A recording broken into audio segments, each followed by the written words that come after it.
So there have been quite a few Gran Turismo games, stretching across almost 27 years. I mean, like, that's actually pretty old. No offense to those over the age of 27, but that is old. Because I wasn't a child in the 1990s, I've never really experienced the older titles. Me personally, I've only really properly played the criminally overpriced Gran Turismo 7, and in my opinion, you know, it's a top tier game. But in my never-ending pursuit of content, today I decided to zoom out of the timeline a bit and play every single mainstream Gran Turismo game in a single video. Oh, and rank them on this tier list to finally decide which of these games is truly the greatest of all time.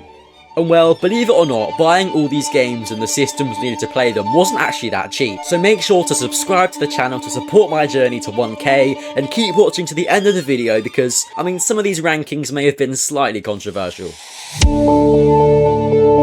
I feel like it's really hard to judge older games in general, especially if you weren't around to see the impact it had on release, all those years ago. But from what I can understand from trusted sources such as Wikipedia, this title was not something to be slept on. Through its advanced career progression system, all the way to features like the used car dealership or license tests, which would all be such staples of the series, there was nothing like this game at the time. I mean, sure, you had your Ridge Racer, you had your TOCA, you had your Need for Speed, but they didn't bring the sort of pizzazz that Gran Turismo did. Granted, Need for Speed has now grown to something that dominates the racing genre, but that's now, and it's also modern day EA, so we can all watch that series crash and burn together. There's just some indescribable quality that makes this game special. Sorry, that sounded really cringe, but it's based. When I hopped back in, the first thing I did was go straight to the license tests, and yeah, they're difficult. I think controlling a car with the D-pad doesn't really hold up these days, but that's just how it was at the time. But like, seriously, I actually really hate it. When I finally made it into the race, I could get a good look at what we were dealing with. Content-wise, there's not a great deal. I guess the progression is better than the games of the time, but for modern standards it's kind of bad. You've got your cups, your special events, time trials, and a few other bits. Every race starts with a mandatory qualifying session, which is kind of annoying as like, it's mandatory. At the start of every single race, you're forced to do laps. It's just, oh god. If you can ignore the abhorrent driving skills, you can see that the collisions of AI are also really weird. The cars sort of like go near each other and just bounce away. I do blame the annoying controls for my lack of skill, to be honest, but it is what it is. Someone told me that there is a way to get the steering onto a joystick, but I am still yet to discover that. As well as that, there are also only 140 cars on 11 tracks, which is still a lot, but as you'll see going through the series, it's not actually that much. Especially the tracks, I mean 11 tracks is just poor.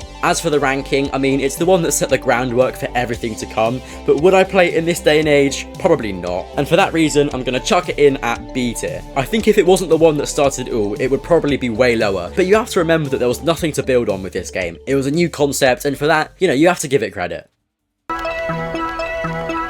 I think it's always difficult trying to live up to a successful predecessor. I mean, look at films. I think the only sequels to be better than the original have been Star Wars and Terminator. That's it. From the first time opening Gran Turismo 2, you can see that it's really similar to the first one. Like, really similar. It's essentially the devs saying, oh, you like the first game, here it is again, but with more stuff. There's nothing really to comment on about the races themselves, as the structure is literally the same, and the handling stays pretty similar. By similar, I mean still terrible. But as I said before, the big difference is content. The game has to be split up across 2 discs, as it literally can't all fit on one, which I find really funny. All the dealerships have to be split into different sections because there were too many of them. Like, there's a lot of splitting going on here. And there's also a lot of cars in this game, around 650 to be exact. I know, big jump. And event-wise, it follows a pretty similar formula, with the addition of dirt races and endurance races into the mix. Some brands also now have special events, which I think is actually a nice touch. For example, Renault has the Clio Cup, and you know, you can just imagine what else there is. The one thing I will say is the race menus are really confusing.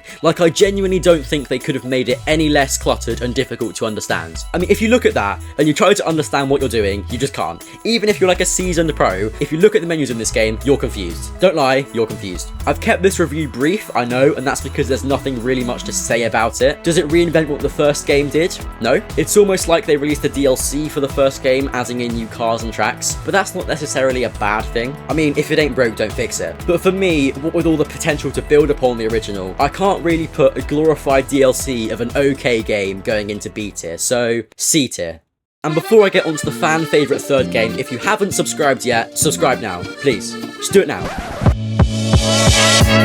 One of the most drastical graphical upgrades of any in the series, we finally transition from the PS1 to the PS2. And for a PS2 game, there's no getting around the fact that this game looks really good. Like, really good. Gran Turismo 3 was, and still is to this day, the best-selling entry in the series. 15 million copies sold. That's a lot of money. Do you know what I could do with the gross sales of 15 million games? A lot. Could buy a new shelf, you know, buy some CSGO skins, who knows? Straight off the bat, I'm gonna throw it out there, I really like this game. I think the menus in this are the best they've ever looked in the entire series. They're easy to understand, unlike those stupid ones from the first two games. And they also make sense. Race-wise, the formula doesn't really change, you know, you get your license, do the beginner cups, rinse and repeat, but the amount of cups in each league is actually outrageous. Plus, each cup actually has an interesting premise, not just front-wheel drive and rear-wheel drive, but they've got manufacturer cups and so much more. Like, the amount of races you'd need to complete to finish off all these cups is just insane. Like, I can't imagine how long it would take. Plus, we've got these pictures, which may not sound that deep, but it's genuinely one of the biggest upgrades this series has ever seen. It's good to see that the devs have finally decided to allocate even just a sliver of their hundreds of millions of dollars into hiring a graphic designer. Good on you guys,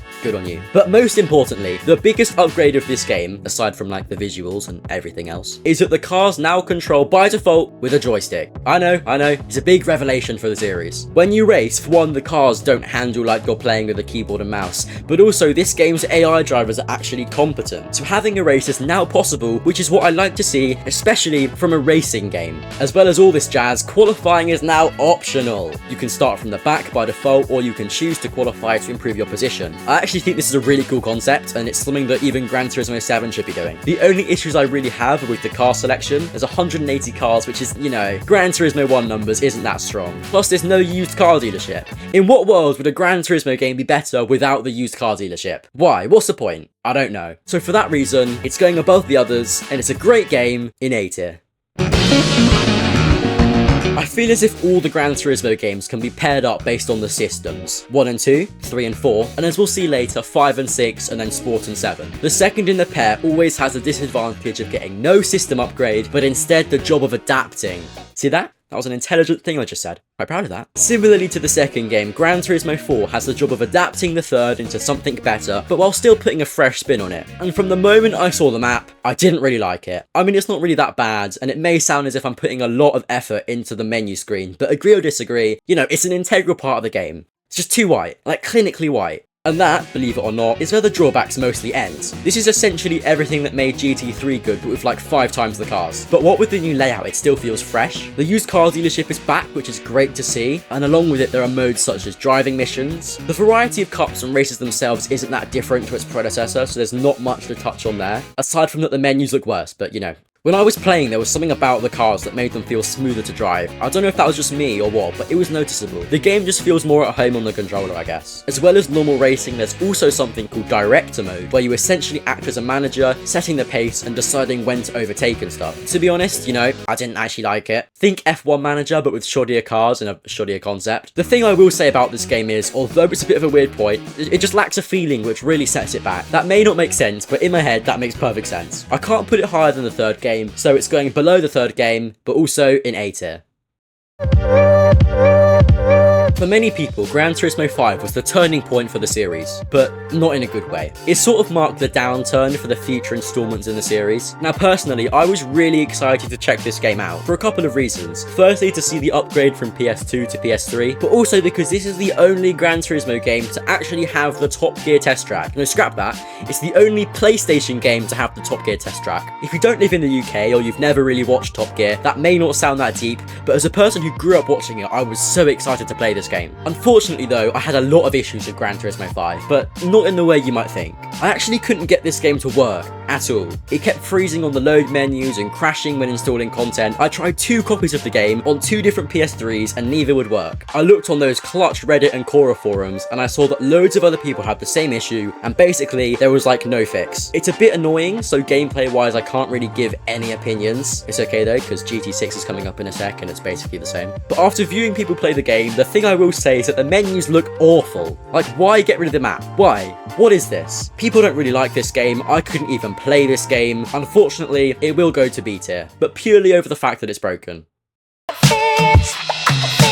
So So lucky for me, Gran Turismo 6 actually did work, and it started off with a bang, with me having to wait a full 10 hours for the game to update and install. 10 hours. And you can't even put like PlayStation 3 on rest mode or anything. You just have to leave it on in the background for 10 hours with a loud ass fan. 10 hours! Sorry, it was tough, it was tough. As soon as it was finally done, I had the shocking realization that all the time wasted waiting for this to install was for nothing, as this game is terrible. I think there was a big online focus for this title, but now that the servers are gone, there's just zero redeeming qualities about it. It's just now a bad game. It's missing half the features that made the series so good in the first place. The menus still suck. The extent of the single player is this. Like, what is that? You just do a race, you get some stars, and you move on. Honestly, I don't understand how the series has sunk to a level of making people race for stars. Like, this isn't a primary school. We're not going to be jumping in joy for these stars and sticking them on our sheets for a reward at the end of term. What is this? What is this? Arcade mode wise? That's it. So it's really good to see that a lot of effort went into that. In fairness, one cool thing I will say about this game is it has a special series of events in tribute to Ayrton Senna, starting off with karting and progressing through his career. I think it's pretty cool. It's also nice to see karting being used for actual races in this series, and that's literally the only good thing about this game. You could probably bang that out in about 2 hours, easily. But anyway, that is about it for this game. It was poorly received on release, and that's when it still had the online modes. Waste of 10 hours worth of power,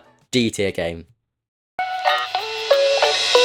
So in this video, I've mainly covered the mainstream titles in the series. The PSP titles, concepts, and prologues, they've all been skipped. And on that thought, we reach the dawn of the PS4 generation with Gran Turismo Sport. If this game wasn't so relevant at the time, it probably wouldn't be on this list. In a way, this game could have just been called Gran Turismo 7 Prologue. Some fun facts for you guys. On release, this game didn't even touch single player modes. Like, there was nothing, it was purely online. The only reason this game is still remembered so much is due to all the esports and the tournaments that surrounded it. Later, they did shoehorn in some single player, but it's just bad. I mean, there are races and stuff, but now that there's no online mode, it's really something I just wouldn't play, aside from obtaining the footage for this video. As it usually is in prologues, the UI from this game and some menu items have all been kept in onto Gran Turismo 7, so playing it does feel real familiar. So with those thoughts in mind, seeing it now, it's a pretty irrelevant game, and it's hardly a mainstream title. As someone who never played it when it was out, I've got absolutely zero sentimental connection to this game. It's just bad. Just play Gran Turismo 7, honestly. It's going straight into F tier, but, you know, I'll put it above Gran Turismo 5 because I was actually able to play this game.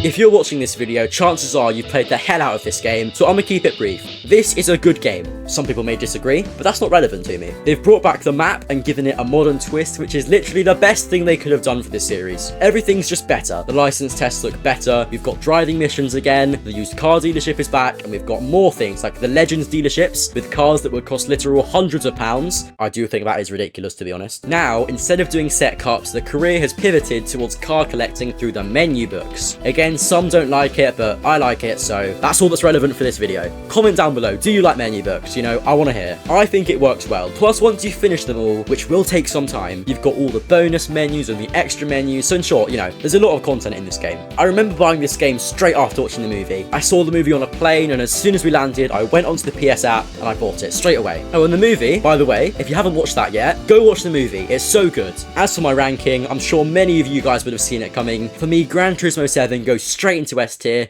no debate necessary. So that's the ranking. Comment down below if you agree or disagree, what you would change, and I'll see you in the next video. Bye bye.